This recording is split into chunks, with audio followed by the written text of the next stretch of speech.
Hello my friends and welcome back to my channel.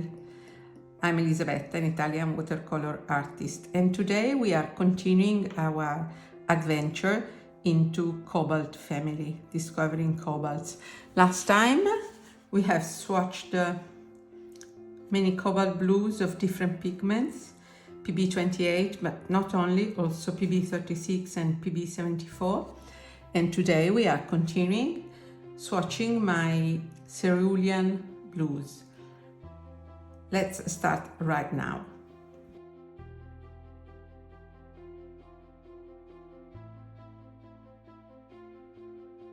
In this collection I have some paint like Winsor and Newton that uses PB35. Other brands use PB36. Most brands offer a range with both pigments, and then I have some hues. We start from my PB35, which, as you see, is Winsor and Newton. Here, you see, it's my go-to cerulean blue. I have almost finished it, and it's a pity because it's a color that I like. And Winsor and Newton is using PB35. It's a lovely color. I like very much sky because I mainly use it in sky, but we'll also try some mixes later. How pretty and granulating this is.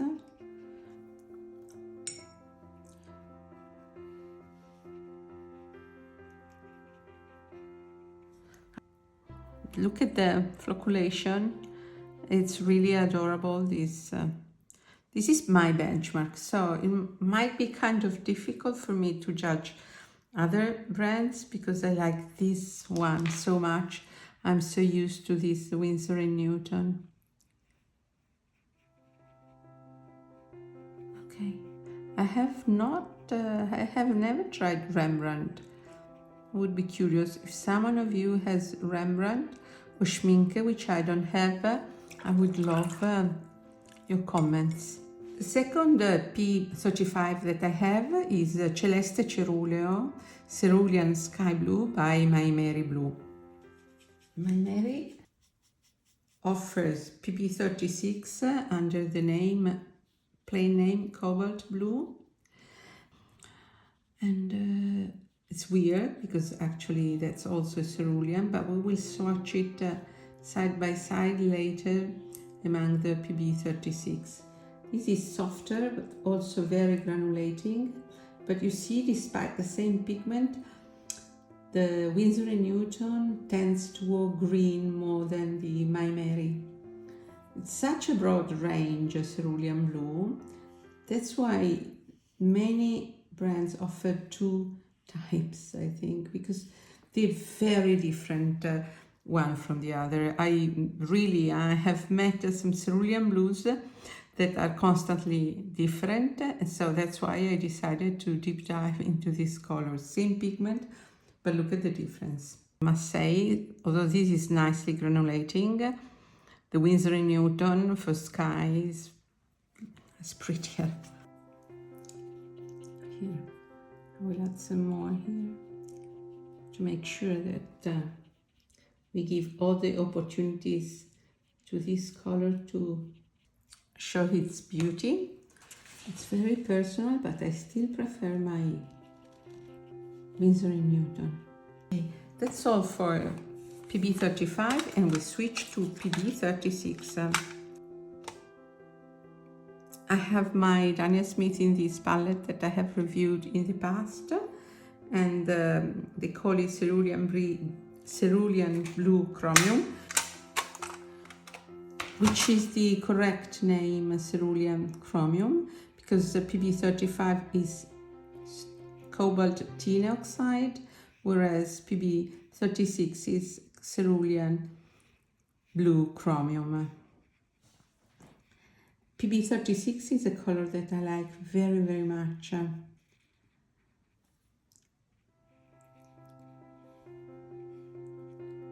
Sky is always nice with this color. and it re-wets so beautifully, Daniel Smith. It's a wonder to paint with Daniel Smith. It's a brand that I have only discovered lately. Lovely granulation here too.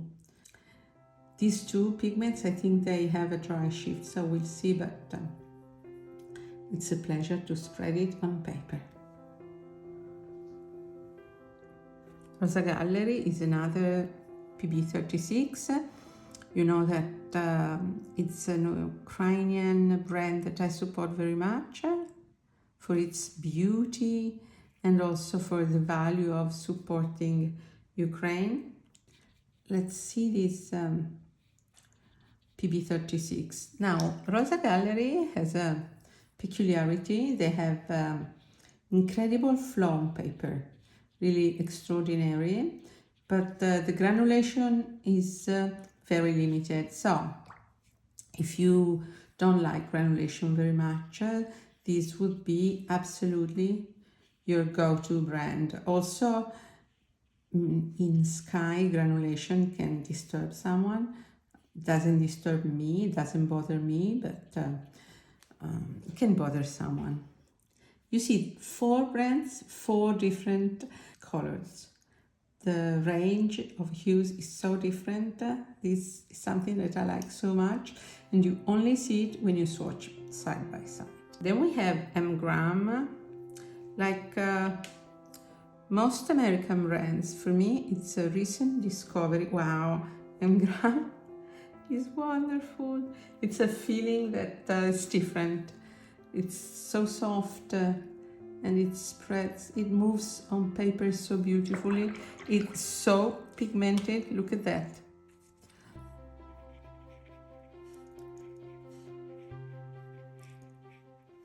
Maybe I have put too much, but I think it's also the paint itself that is incredibly pigmented.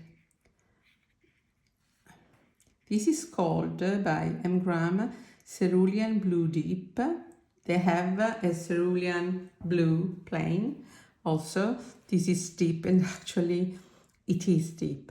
It has a depth in the mass tone that is really of incredible beauty for me.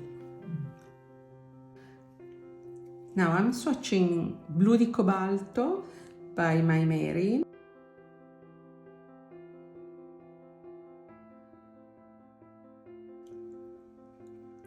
I have swatched this Cobalt Blue, Blu di Cobalto, also in my Cobalt Blue collection, because that's how they call it, Cobalt Blue. But being a PB36, I think I would like to swatch it in this collection of ceruleans as well.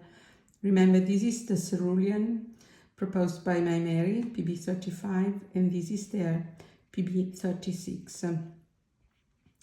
It's quite different from the previous PB36. It's deeper, maybe, but I like it. It's a very beautiful color. I have it in my go-to palette and I use it. And I use it for sea as well, not just for sky. It has a very interesting color variation from must on to lighter hues and to lighter values, and it's also very beautiful for me. Then I have my Paul Rubens blue here. This is called Blue, just blue, and it is a PB36. And for me, this is also a pretty color. It's greener. It really leans towards turquoise. It doesn't move on paper as well as other brands. You see, it's difficult to pull it downwards just with water. And this is, Paul Rubens is a very nice brand, great value for money. Colors are bright, but it doesn't perform as well as other brands and you see it on this fact that it doesn't move as well as other brands. But the color is very pretty. Then we have hues. They don't use the cobalt pigment, they're cobalt free. The first one is from Agallo, this Italian handmade brand. I have a lovely palette. It's very expensive. It's very difficult to buy because it's always out of stock. I think it's a marketing thing that it's always out of stock. It's very transparent, whereas you see the other cobalt cerulean blue are semi-opaque, and it's made with phthalo blue. It doesn't specify the shade, but I think it's a red shade.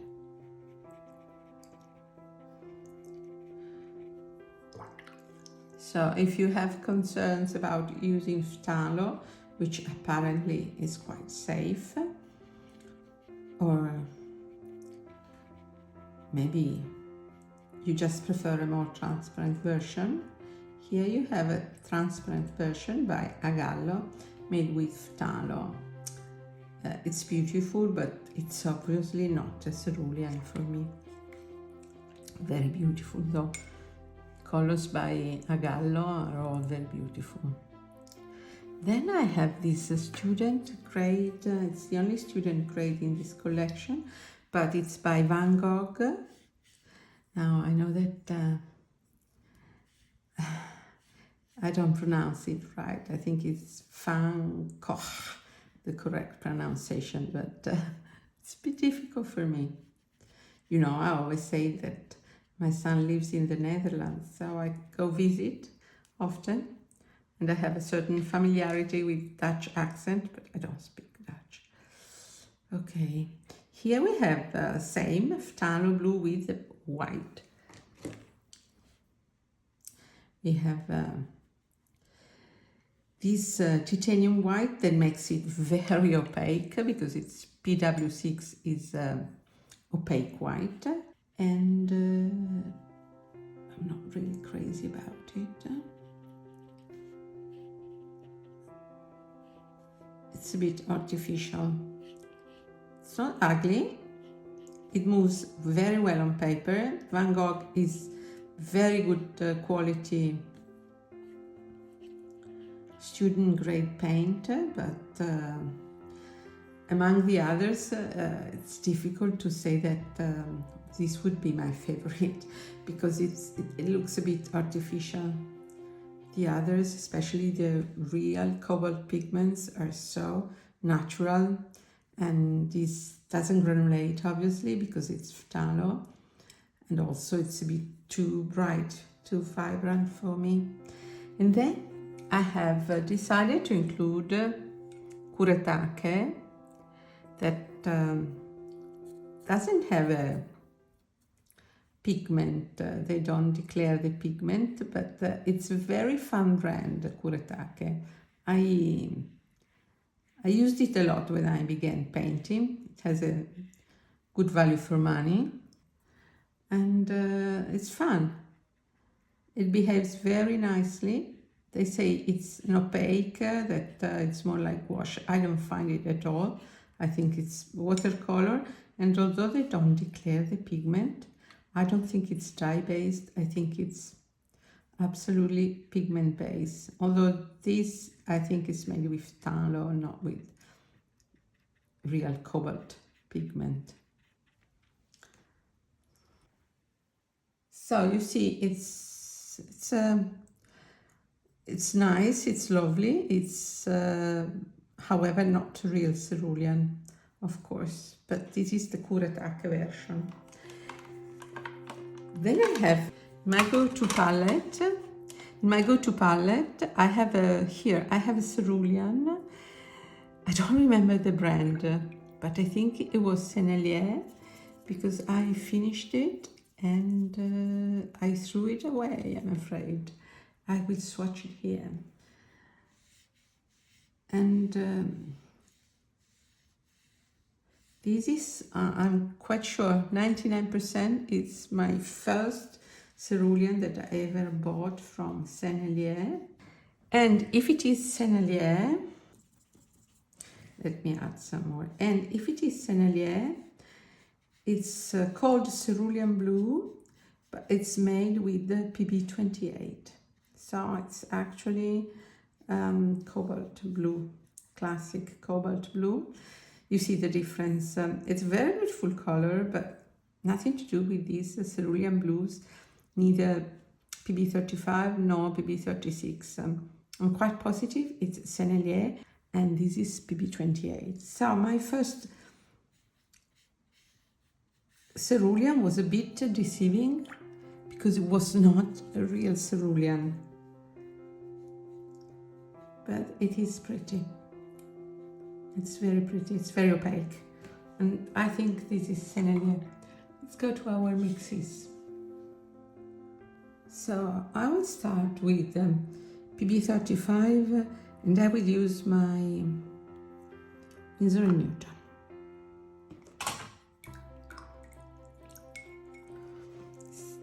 So this is Winsor and Newton PB35, such a lovely color. And then I will start by mixing it with the cadmium yellow.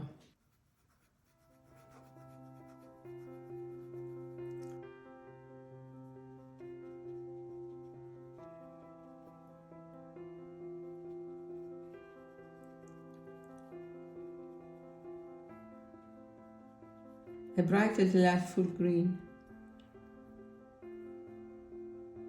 Okay.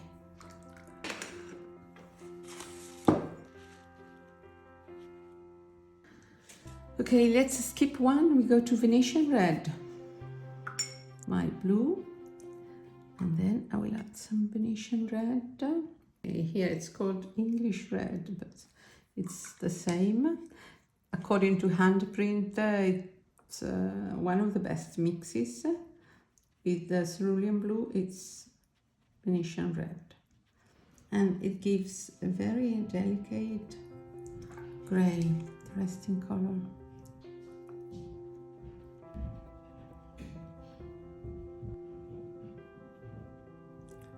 It's now a touch of blue.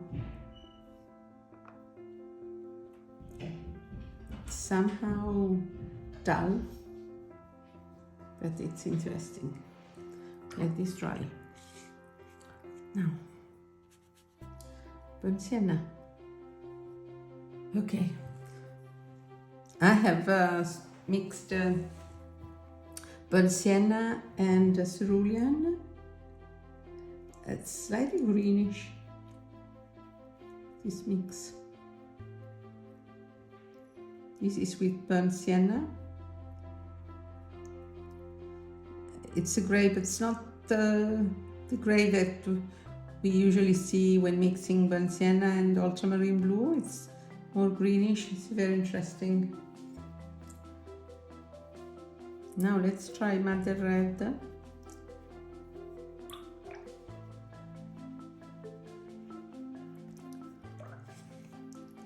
Okay, so it's a lovely violet. Because cerulean is so delicate, the red is a bit overwhelming, so it's a delicate, flocculating reddish purple. It's lovely violet. And for PB36, I will take my Paul Rubens.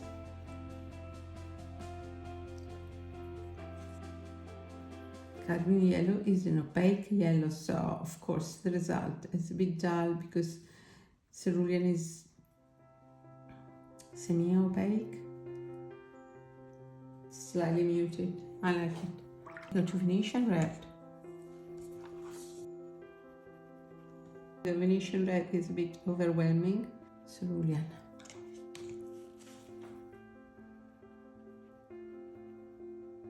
And I let it do what it has to do. The beauty of mixing on paper.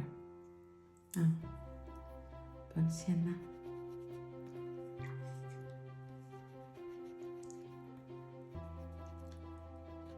so delicate, this cerulean, compared to ultramarine, that you really need to change the ratio of blue in these grays.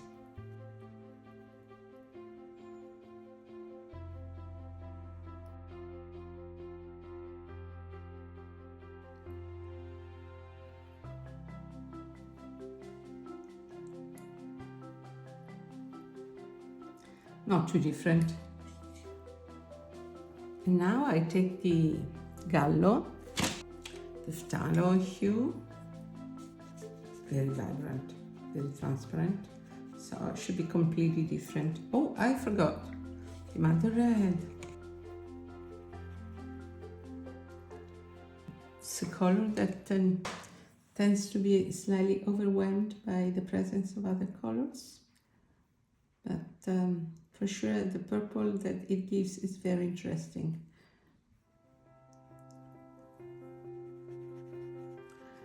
It's completely different, you see, the green that you get.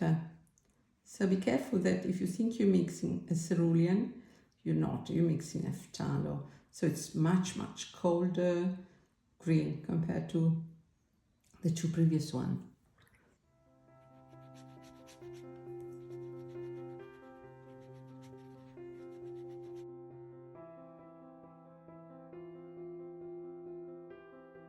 Definitely more gray than here. Burnt sienna. Immediately here, also a greenish undertone.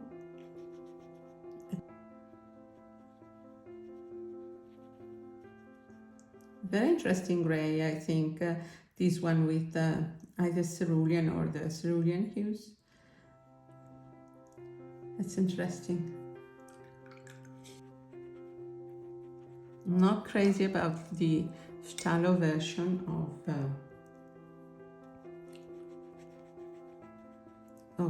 cerulean, true cerulean, either in the PB35 or 36 version. It's so lovely. And this is a nice purple, but doesn't have the same personality like the one I have swatched before. And you don't get so much color separation as you get in the cobalt because of the granulating properties. They separate so nicely, and this doesn't happen when you use phthalo. I love color separation. Once again, it's personal. Now, while we are waiting for everything to dry, as we have added the Kuretake cerulean to the cerulean collection, I would like to add my Kuretake Cobalt Blue. You see, there is some, when you melt it, I don't know if you can see it, there is some white coming through, but okay. I would like to swatch Cobalt side by side with the other Cobalt, just to see if it is possible that it is a true Cobalt. Remember, Cobalt is very expensive pigment. I don't think it is. This is the Kuretake. They call it Cobalt Blue. And when I swatched my palette, this mini palette, there was Cobalt Blue. I said, oh, this is probably true Cobalt. But now that I swatch it side by side, now it's excluded that it is a true Cobalt. I think it's based on phthalo, if any. So no, it's not. So now this is my collection of ceruleans. After some time, it's dry, and once again, just as per the different Cobalt, it's difficult to pick a favorite. Although my favorite, I think, still the Winsor and Newton. Look at the wonderful, wonderful granulation. And it's followed by Maimeri, the Cerulean Sky Blue. So I would say that the PB35 in this moment are my favorite. I have written Sennelier with a question mark here because I'm not sure. I would be so happy if you could tell me. There are some important brands missing, like Schminke. I would like to have your contribution if you think that there is some cerulean worth trying. Also, the PB36 is a color that I like very much, that I use. But for skies, I would prefer still my PB35. It's a color that it's nice to have because in seaside, in seascapes, I think it can be very, very lovely if you prefer a muted tone in your seascapes. The hues are nothing special actually.